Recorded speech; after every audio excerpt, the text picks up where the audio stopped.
Hey guys, welcome to the channel. As you see in the thumbnail, what if Issei becomes a lightning dragon part 1. Before I start, please do support for more awesome content and subscribe my channel and like this video. Go support the AllSlayer for writing that awesome fanfic and also make sure to comment on this story, link in description. Let's start this video. On a beautiful summer day, a boy was climbing the steps of a shrine that was in his town.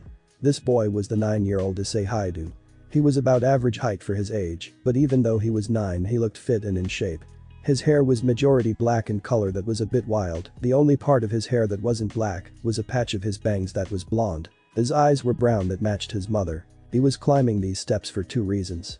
The first and primary reason was to get training from his godfather and sensei. Barakiel was his teacher and godfather. He was training Issei in his magic, hand-to-hand combat, and weapons combat. This was because 3 years ago when Issei was 6, he had released his fallen angel wings for the first time. It was on that day that his mother and revealed the supernatural world existed and he was a half-breed fallen angel. Issei learned that his dad was a true fallen angel. He had asked his mother for this father's identity since he could look him up in the Bible, but his mother would never reveal it. When he asked Barakiel, he would just tell Issei that his mother swore him to secrecy. Issei soon learned not to ask and hoped they would tell him in the future. His training though had been going well. Barakiel had told him he is exceptional in both hand-to-hand combat and using light weapons and attacks. They had soon discovered though that Issei had an affinity to lightning magic like Barakiel. Issei loved this elemental magic he could control and trained in it than his light magic. The second reason he was heading up these steps was to see his best friend Akeno, Barakiel's daughter. He had one friend before her, that friend was named Rin, but they moved away right before Issei gained his wings. So, his best and only friend was Akeno. They had fun together, be it in training or when they were just goofing off. Issei loved playing with her. It was at this point that he had gotten to the top of the stairs. He swept his eyes across the shrine that was in prime condition. Shuri, Akeno's mother, was the shrine maiden there and made sure the shrine was always in prime condition. Issei soon found all 3 sitting on the steps of their house on the shrine enjoying the nice weather. Issei called out to them, "Hey, Akeno, Sensei, and Shuri." All 3 turned their attention to the boy walking towards them with a hand raised in a wave. Akeno, who had jet black hair and violet eyes, smiled brightly as she got up to run to him. Shuri smiled softly as she looked fondly at her godson. She looked like an older Akeno, with the only difference being she had light brown eyes. Barakiel, who also had black hair and a full beard, who kept his eyes closed, kept a stoic face, even though he was inwardly happy at seeing his student and godson. Akeno matched her mother as wearing a shrine priestess outfit as she ran to her best friend. She then glumped him at a full sprint.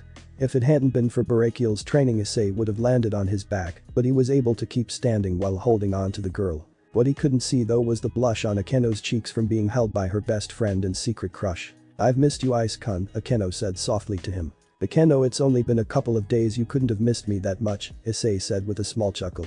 "But I did," Akeno exclaimed to him as she broke out of his arms with a cute pout on her face which Issei found adorable. "You usually come every day, and if not then every other day. But it's been 3 days since you came. I thought you didn't want to see me anymore." Akeno's explanation got quieter the longer she spoke. Hearing her insecurity broke Issei's heart and he pulled her into a tight hug. "I will never not want to see you," he quietly told her. That is when they heard giggling. Akeno broke out of his arms to whip around to look at her parents. Her mother had her mouth hidden behind a hand trying to hide her giggles but couldn't. "Mom!" Akeno yelled out, embarrassed by her mother's actions. Akeno, I didn't know you had such strong feelings for our dear Issei," Shuri said with an impish grin and small sadistic gleam in her eye. Akeno started sputtering excuses in embarrassment as she scooted away from Issei and tried to get rid of the pink on her cheeks. Her mother just kept on giggling at the situation, while Barakiel had an unreadable look on his face. Well, he thought with a sigh, she could have picked someone way worse. He sighed out loud this time as he got to his feet. "Issei, you're here to train correctly?" he asked a boy already guessing the answer. "Yes, Sensei," Issei responded with a nodding head. "Good, we'll have a spar then," Barakiel announced. "Let's see how far you have progressed these past few months." Issei became quite excited at this announcement.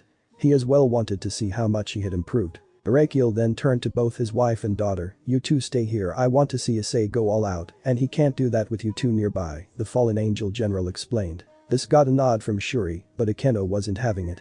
"But I want to see Ice-kun fight you, daddy," she whined. "No, like I said, he needs to focus on the fight. And he can't do that with you nearby," he explained to his daughter. Before she could fight him on it more, she felt a hand on her shoulder. She glanced back at the smiling face of Issei. "Don't worry, Akeno, I will finish it up quickly so we can play together," The kendo gained a small amount of pink to her cheeks as she looked at his confident smiling face. She just nodded meekly and walked over to her grinning mother. Barakiel and Issei both moved to an open area in the woods near the shrine. They both took stances 10 meters from each other. Remember Issei, come at me with the intent to kill, otherwise you will have no chance at victory. Barakiel gave some last-minute advice to his student. Issei gave one quick nod before his wings appeared and he launched himself towards the fallen angel general. He brought a fist up and launched a full-powered punch at the general's face. Barakiel blocked the punch, which drove Issei to launch a kick into the man's gut. Barakiel lifted a leg and blocked the kick with his knee. With both attacks blocked, Issei flung himself back with his wings. So, he was few meters away from his teacher. Frontal attacks are fine when you know you can hit your opponent. Use some variety in your attacks. Barakiel lectured. Issei floated for a moment, letting what Barakiel said sink in. Barakiel saw his students light up and knew the boy had an idea. That is when Issei rushed forward again, making Barakiel sigh as they started clashing. Fist and feet were thrown by Issei, who was trying to get a hit in.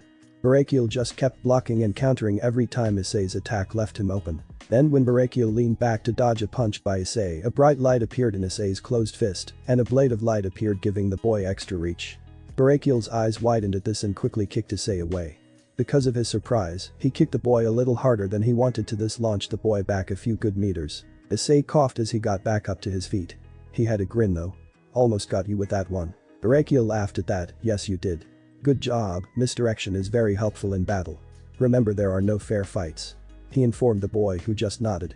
Now let's see some of your lightning. Issei gained a smile at that request. He lifted his right hand and it crackled with yellow electricity. Barakiel nodded at the sight. That is a good output. You seem to have a good grasp of the basic form of lightning which anyone can use. Now show me something only I have been able to ever perform. Barakiel requested his student. Issei's smile disappeared and a look of determination appeared. The lightning in his hand slowly began to change, the yellow becoming blue, and it became stronger and more chaotic. Issei was making sure that he stayed in control of the new lightning in his hand. After a few moments he had it under his control. When he looked back at his teacher, he saw something that surprised him. The normally stoic man that was Barakiel had a small smile on his face, and his eyes had softened. Excellent, you now have my permission to practice holy lightning whenever you desire, Barakiel told the boy. Issei's eyes lit up at those words. Really? He questioned the man. Of course. You may not have the control that you have over standard lightning. You are the only being other than me currently who can attach the light attribute to lightning, making holy lightning. The only way to get better is to practice, and I trust you to control the element enough to practice in your own time as well. Barakiel assured his student. Issei beamed at him. That is when a thought struck him. I have most of the spells you gave me, no pat, like lightning bolt and lightning strike. Can I show you a couple I came up with? Issei anxiously asked his teacher. Barakiel raised his eyebrows in surprise. You came up with your own spells? Issei nodded relentlessly at that. Yeah, I can only control them with standard lightning right now, but since I can train with holy lightning on my own, now then I can use it on those techniques as well. He rambled. Alright, let's see what you got, Barakiel said as he got into a loose but ready stance. Great, here it comes. Issei shouted out. He then put himself into a semi-wide stance as he brought his right hand up and gripped his wrist with his left hand. He had his right hand set like he was making a claw. Barakiel looked on with interest on what his student had come up with. That is when a small amount of lightning appeared in Issei's right hand. It soon turned it into a sphere of lightning. It expanded in his hand until it filled his palm the size of a baseball. There was lightning violently striking out around the sphere with such intensity that you couldn't properly see it. The buzzing had turned into the sound of chirping birds. Barakiel was quite shocked, at no pun intended, at what his student had come up with. What an interesting technique. What do you call it? The fallen angel general asked his student. I call this one Chidori because of how it sounds, Issei informed his teacher. Okay, how do you use this spell? Issei grinned at Barakiel. Watch this, is all he said as he launched forward a large stone near their sparring ground. When Issei got within striking distance, he brought the arm with the Chidori forwards like he was throwing a punch. Chidori! Issei yelled out when he struck the rock. The small boulder shattered when struck by the attack. Issei released the spell as he panted a little bit from the magical power he used in the attack. Barakiel was quite impressed by the display his pupil just showed. I see, it is a short-range attack to be used in melee combat. Now, what was your reason for making this spell? Issei turned back to look at him. Every spell you have shown me has been mid to long range to be most effective. I wanted to make a spell I could use at close range and directly strike my opponent. Alright, so how did you create this spell? Barakiel inquired. I thought about the lightning bolt spell you taught me, which you take an unstable ball of electricity and launch it at an opponent as a true lightning bolt. I thought if I could stabilize the ball and control it into a condensed sphere, I could make quite the piercing tool. Barakiel gave his student a smile at his explanation. His student had gone above and beyond what he needed to do to learn. He mastered what he was taught and improved upon it. He couldn't be prouder. You have done quite well today, Issei. But you have one more spell to show me correctly. Issei's eyes flashed with realization. Oh, that's right, I almost forgot. I am going to need you for this demonstration though. Barakiel nodded and got into a sparring stance. Issei then took a couple of deep breaths to calm himself. He clenched his fists and yelled out as an electrical aura surrounded him. It covered his body and was off his body by about 3 inches on each part. It looked like Issei was surrounded by an aura made of pure lightning. Barakiel was surprised by the first spell, but this one blew that one completely out of the water. What is this spell, Issei? I call this spell lightning armor. The lightning around me loses most of its electrical output to augment myself physically. I thought of this spell because of how much faster and stronger you are than me. When I realized others will be too, so I made this spell to help shrink the gap. Issei explained. Good thought process. Now let's see how much faster and stronger you are now. Barakiel said. But those words, Issei snapped out of existence. Barakiel's eyes widened before his highly trained instincts told him to block. He threw up an arm just quick enough to block a high kick by Issei, who looked like he was floating without his wings. The force behind the attack caught the general off guard as his arm moved a bit more than it ever had before by blocking Issei's attacks. Issei flashed away again, and this time Barakiel was a bit faster at blocking by being prepared for the speed of the attack. Issei appeared on his other side this time for a low strike which Barakiel blocked with his leg. Issei snapped away again, and so began a fight that was Issei jumping around the battlefield trying to land hits on his opponent. After 5 minutes Issei ran out of juice and collapsed to his knees trying to take in some deep breaths. Barakiel walked up to him, threw Issei over his shoulder. I have to say I am quite impressed, Issei. Really? Issei questioned with a hint of hope in his voice. Yes, I am, you have improved on every aspect you have been trained in. You also created your own spells by improving one and trying to fix a weakness you thought you had. I have to say they are good spells. Keep working on them to perfect them. Issei was beaming from the shoulder he was thrown over, but at this point, he couldn't care less. His sensei approved of his spells. Let's head back to get you patched up and you can spend the rest of the day playing with a keno, Barakiel promised Issei. Thank you, sensei.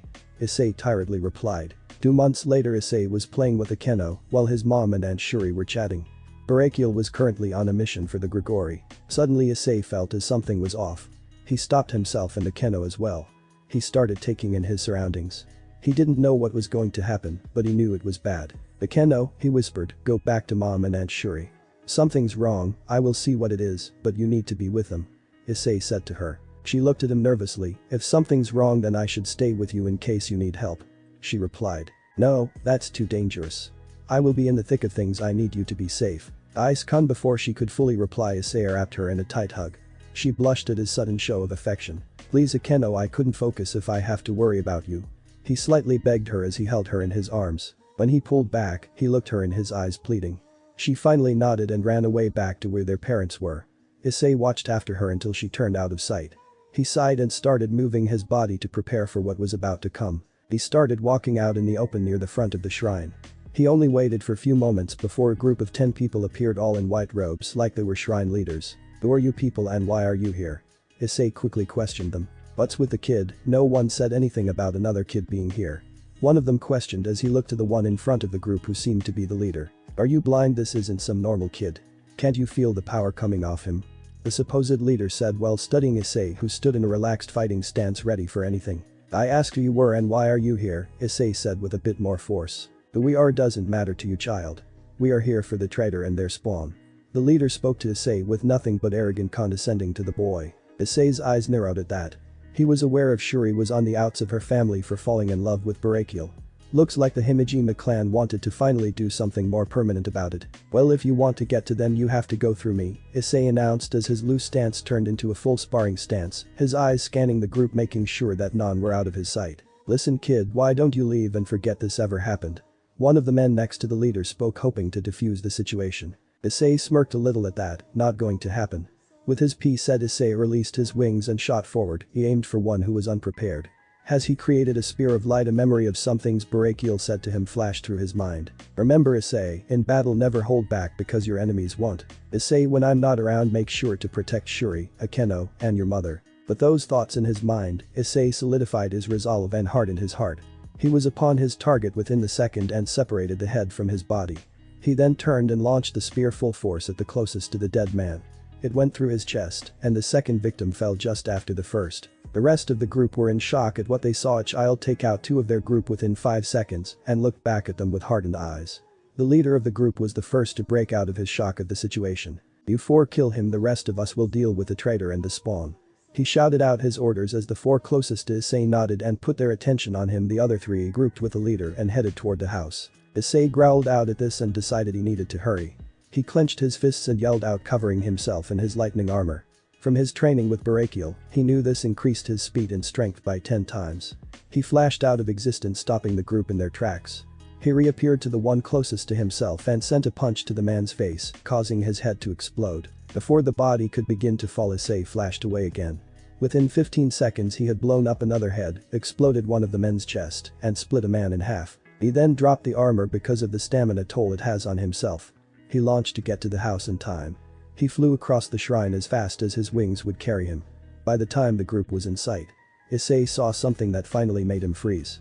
All four of the remaining group made a combination fire spell and launched a huge fireball the size of the house at the house. Issei could only watch as the house was obliterated. "Mom. Akeno. Auntie." Issei howled out as he watched as almost everyone he cared for burned in the blaze. He collapsed to his knees, staring at the fire that consumed his loved ones.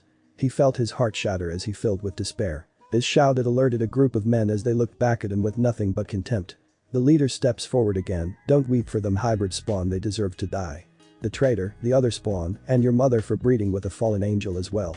Now it is time for you to die as well." Issei looked at the leader and his group, and the despair he felt soon became a burning hatred. He wanted them gone, he wanted them dead, no, he wanted them obliterated with nothing left. He wanted them to suffer. Issei felt an intense pressure on his back and a burning sensation in his veins. It felt like there was a fire in his veins, and the pressure in his back just kept getting worse and worse. It was all too much as his mind tried to comprehend the situation. All he could do was watch as the leader walked towards him. A flame on the man's hand flickered malevolently. The flame increased in size as the man got closer. He gained a sneer as he looked down upon Issei. He raised his hand in preparation for the attack when he only got a foot away. Finally, Issei released the pressure. He raised his head and roared out. "Roar." He bellowed out, and it sounded like a combination of human and dragon as a light appeared on his back, a new pair of wings upon his back with their own announcement. "Divide." These wings looked to be made of blue energy with white armor on top of the wings. Issei felt a release from the pressure as he looked up at the man who now stared at Issei in shock, arms still raised to strike. "Use your new power." Issei heard a whisper in his mind as he instinctually brought his arm up and aimed it at his target. The second his hand made contact, the gear reacted. "Divide." The new wings bellowed out as the man in front of Issei flame went out as he stumbled back, and Issei felt a rush of power. With a new increase in strength, Issei was brought back to the here and now as he truly looked at the men in front of him and the group behind him. Issei saw the burning building and the rage before came back. He got to his feet and launched himself forward. He felt these new wings initiate flight as he shot forward even faster than with his angel wings.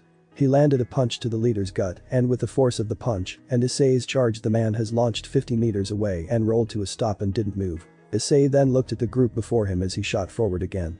He appeared before one of the men and gripped his shoulder. "Divide." He took the power of that one as well as he made a light sword and took off the man's head. He looked at the other two and dispersed the light sword as he accumulated lightning in his hands. He connected the two with a stream of lightning between his hands as he put more power into it. He brought his hands above his head as he kept charging, flattening his hands into spear hand strike form. "Lightning strike." He yelled out as he brought his hands down. Lightning bolt large enough to engulf the two standing in the group struck them both. They both screamed out in pain, but Issei had put too much behind it for them to survive, and when the dust settled, both were charred to a crisp and clearly dead. Issei then heard coughing as he turned his sights on the leader who was getting to his knees. Issei growled out as he launched himself towards the man. He appeared before the man and grabbed him around the throat and lifted him. "Divide." The wings called out as the man's power was halved again. Issei, feeling the rush, lifted his remaining hand and called upon his holy lightning. His palm crackled with electricity as the sphere grew to the size of a baseball. The blue lightning around his jutted out chaotically as the sphere chirped with the strength of 1,000 birds. "This is for my mother, Akeno, and Aunt Shuri. May you burn in hell for all eternity." Issei growled out. "Divide." The dragon wings on his back called out again. The rush of more power and the anger that Issei felt made him not focus on another pair of fallen angel wings appear on his back below, where his first pair normally appeared. Issei then shot this right hand forward, Chidori. He yelled out as his hand pierced the man's chest and shot straight through with little resistance as he obliterated the heart and his hand appeared out through the man's back. Issei stared at the face of the now dead man. He felt nothing from what he had done today. He had felt a little guilty when he killed the first 6, but he had pushed him aside to protect his loved ones. When he saw them die in a sea of flames, his heart shattered and he slowly became numb. He even enjoyed killing the last 4 and getting justice for his precious people. He dropped the now corpse and looked around the shrine. The only damage was where the fighting happened in the open areas and the house. He dropped back to the ground. He kept all 6 wings out as he stood there taking in the death and destruction. That is when a teleportation circle appeared a few meters from Issei. Issei turned his head, the figure came fully through, and there stood Barakiel, who looked to be in a slight panic. The panic grew as he scanned the area until his eyes landed upon Issei. The panic suddenly disappeared as the fallen angel general became stock still. Issei is all he said as he started to walk towards the boy. He noticed the changes in Issei instantly. The boy not only had gotten his second pair of fallen angel wings, but he was also currently wielding one of the 13 Longinus divine dividing. Issei was this generation's White Dragon Emperor. Barakiel was shocked by all this information. Issei, what happened here? He asked the boy as he could tell Issei was trying to keep himself together. Issei fully turned to his sensei. The 10 men here are from the Himejima clan, he revealed to Barakiel's added shock. They came to kill Akeno and Auntie Shuri. I tried to hold them off, but by the time I had killed 6 of them, the other 4 made a combination fireball that destroyed the house they all were in. They killed them. Issei was emotionless for most of his explanation until the end, where he growled. Barakiel's stern broke from the sorrow he felt from learning all 3 were killed. His knees felt weak as he wanted to fall to the ground and howl in anguish from learning of the deaths of his loving wife and precious daughter. He felt like he was a failure of the highest order. He didn't just fail his family, he failed Issei as well. His mother had also been killed. The boy had to defend everything by himself and still couldn't save them and had to face the same pain as him. Issei wasn't even 10 years old yet and had to kill that many people, as well as watching almost everyone he cared for die. Barakiel didn't fall to his knees and cry though. He had been strong in the memory of his dead family and for the sake of Issei, who looked dead on his feet. It was his fault that this all happened. It was time Issei went to the Grigori and met his father. Issei, being the White Dragon Emperor, complicated things a little bit, but he needed to be protected. Issei, we are leaving, come to me so we can go to the Grigori, Barakiel told the boy, trying his best to keep his voice even. Issei just looked at him for a moment. His eyes blank, but Barakiel could tell Issei was burying his pain. Why, you have never taken both Akeno and me before, so I know, Issei asked as he looked upon his teacher as a flash of distrust appeared in Issei's eyes for a second. Barakiel saw the flash but decided to not comment on it. Things are different now, Issei. You wield one of the 13 Longinus divine dividing. You are this generation's White Dragon Emperor. You being a half-breed fallen angel may make you one of the strongest that has ever lived. I need to take you there to protect you. Also, I don't care what your mother swore me to, I will introduce you to your father. Barakiel told the boy. Issei listened to the reasoning and his eyes widened at the last piece. You're going to introduce me to my father? He asked his teacher. Barakiel nodded, yes, it is high time you finally meet him. Issei was quiet for a moment before he looked his teacher in the eyes with nothing but determination on his face. Who is my father? Barakiel stiffened slightly at the question, but he knew it was coming. The boy had stopped asking years ago, but now since he brought up they were going to meet, he wanted to know before they met. Your father is Azazel, the Governor General of the Grigori, Barakiel revealed with a sigh. Issei's eyes became the size of dinner plates upon hearing the words of his teacher. He was the son of Azazel, the scapegoat. The leader of the fallen angel faction. He was technically royalty. Why was this kept from him? So, his dad was the leader of a faction, why wouldn't they want him to? Issei stiffened when he realized why they didn't tell him. His dad was a man whore who had countless women in harems since he fell from heaven. Issei's eyes then narrowed and furrowed his brow. He felt anger well up in his stomach as it rose to his chest and exploded out. The anger soon became a pure unadulterated rage. He grit his teeth as he started to leak power. Barakiel widened his eyes at what he was seeing. I see how it is, Issei spat out. My mother meant nothing to him and was just a plaything for him until he got bored. Issei's power output kept rising as he talked. He saw her as a piece of meat to do what he wished to it. Issei's power spiked even more and it started to crackle with electricity. It flashed yellow and blue for both normal lightning and holy lightning appeared in his aura. He glared at his teacher. Both you and mom knew this, so that is why she told you not to tell him about me and you both decided not to tell me. So, wouldn't think negatively of him. He abandoned my mother and doesn't know I exist. He probably doesn't even want me. Barakiel never moved the entire time Issei unleashed his aura or during his monologue. He needed to calm the boy down. That isn't true, Issei. He cared for your mother, he didn't want her to be brought into our world, though that is why he left her. He would also be overjoyed to know about you. There is a child he is taking care of, know that he cares for, so he will care for you as well. Issei stared at his teacher. He is caring for another child. Yes, he is a half-devil and half-human who was in trouble and was saved by Azazel. Even though he only originally did it because of the boosted gear, he was cut off by Issei, whose aura flared. He would only care for me because of my gear. Issei yelled. He would only want me because I have such a powerful gear. He even has the rival gear. No, I don't want to see him. I am not going to the Grigori. Issei then rose into the air. He looked at his shocked teacher. I am not going anywhere near him or associate with those close to him. That includes you, sensei. Issei informed his teacher as he rose higher into the air. And you will not tell him about me. Make this in honor of my mother, you will not tell him about me. You can tell him she is dead but never mention me. Issei ordered his teacher as he launched himself away at speed. Barakiel would be hard-pressed to match, since Issei was using both pair of falling wings, plus the divine dividing's light wings. Barakiel watched his student leave with sorrow on his face. He had lost everyone today, his wife, daughter, friend, and student. He then looked around the shrine as he decided to clean up the damages. He just hoped all who he cared for would forgive him. Issei didn't know how long he had flown for, but he had reached his limit. He was running on empty as he started to fall out of the sky. He tried to use what little power he had left to slow his descent. He hit the ground with a thud as he rolled for a few meters and just laid there not moving. His wings had disappeared, but he wasn't tired enough to pass out just yet. His mind was trying to comprehend the day he had just had.